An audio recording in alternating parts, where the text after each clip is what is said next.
So we are here with the missions to collect data and to find out information with regards to wildlife in the Gambia here zone. It is a devoted center and an educational research place where institutions, universities and other people come here to explore and see the beautiful nature of the Gambia, where wildlife conservation is key for any development. So today we will go with our tour guide to take us through, explore the Gambian snakes of the reptile farm right here in the heart of Kartong. Let's go.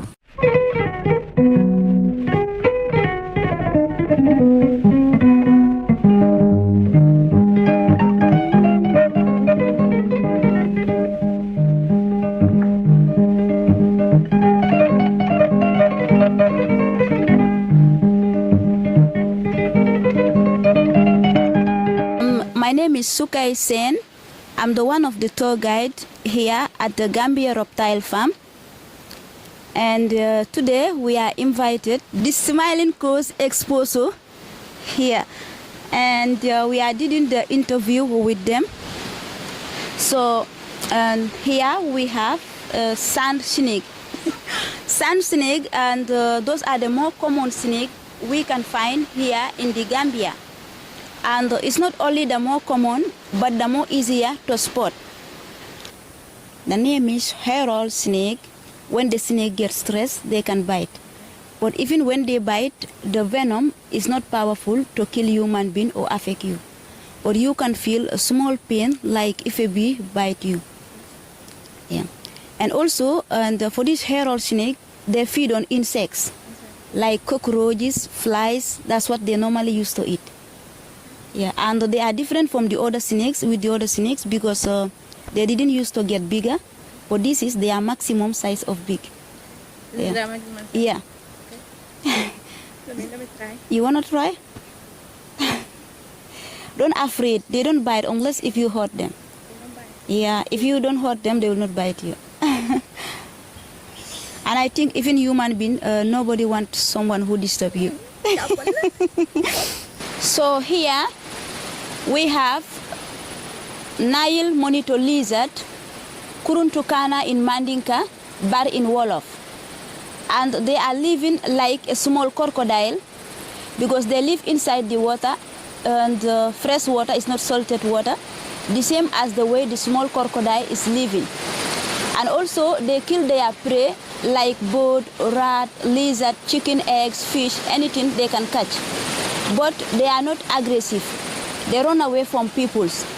But when you try to corner them or catch them, by that time they can put a fight. They can bite, yeah. They can scratch, and also their main weapon is the tail. They whip the tail. So if you want to disturb them, they beat you with the tail. So guys, here we have the ball python by the American.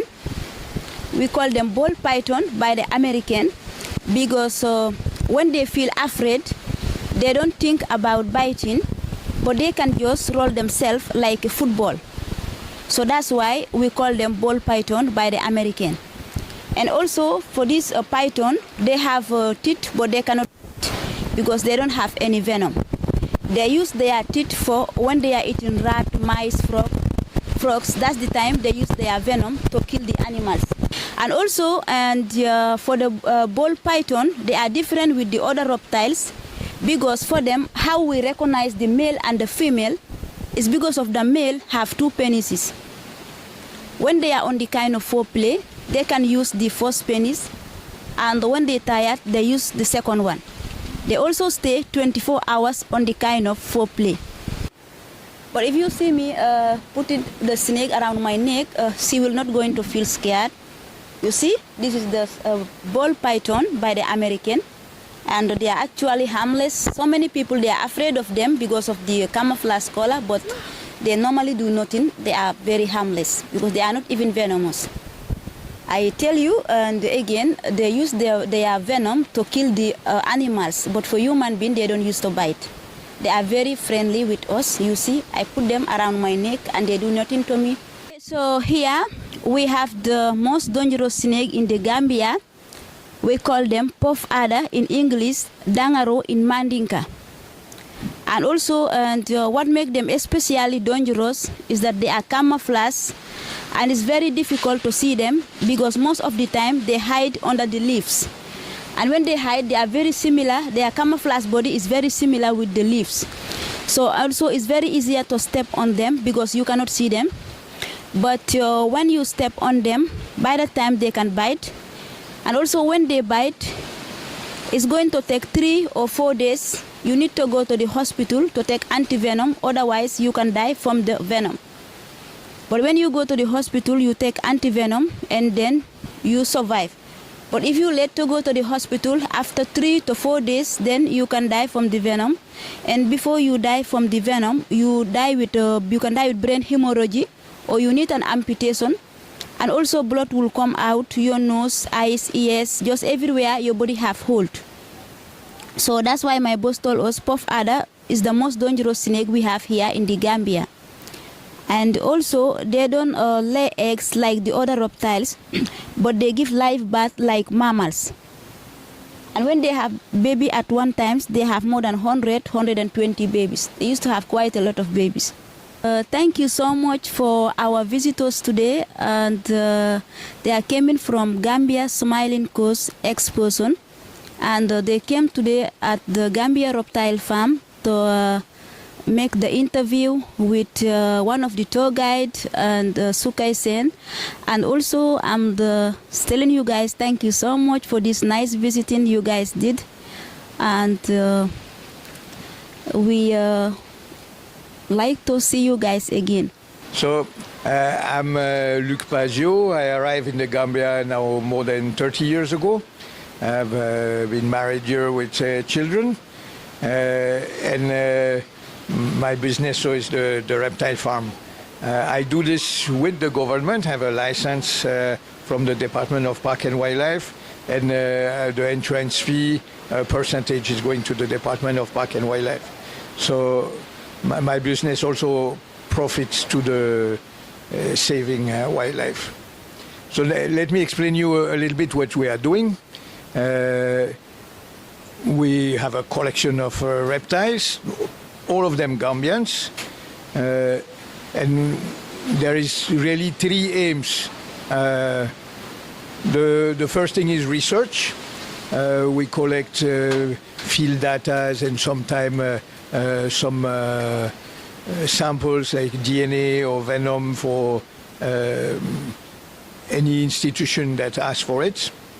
The second thing is to educate the Gambians, because here most of the time when people die after a snake bite, it's not because of the venom, it's from the fear. People are so sure they're going to die that they die on their way to the hospital, when actually they have not been bitten by a dangerous snake, sometimes even not even bitten by a snake, but a thorn that's punctured their legs, and after they are so sure they're going to die that they die from a stroke or a heart attack on the way to the hospital. So actually most of the snakes in the Gambia are harmless, and people die more from ignorance than from the snakes.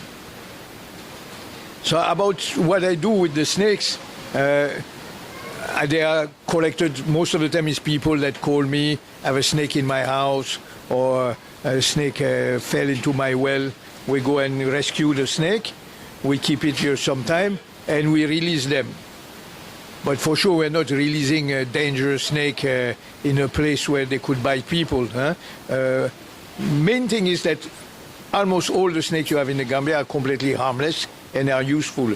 So this one, I release them usually, if possible, far away from any habitation, not because of the people, because they are harmless, but for the snakes, because your people are not very kind on snakes. The dangerous snakes like the puff adder, we try to release them deep in the national park, where normally people are not going there too much. What set this experience apart is you wouldn't just get to observe the different species here in Kartong, but you will get to hold them and experience them. So if you are willing, or whether you are a curious tourist, a researcher, someone who is eager to learn about the different species, the place to be is in Kartong. The place is also offered a range of activities, like they have a bar where you can come, a very comfortable place where you can come and relax, enjoy and learn about the different species. From there on, you get to enjoy the comfortable nature of Kartong and its breeds of animals. The Kartong Snakes Farms offer you an exhilarating journey where you will get to experience different breeds of animals. So to all the people watching, this is the Smiling Coast Exposure. Thank you for joining us here in Kartong to explore the beautiful ecosystems of the Gambia. Thank you.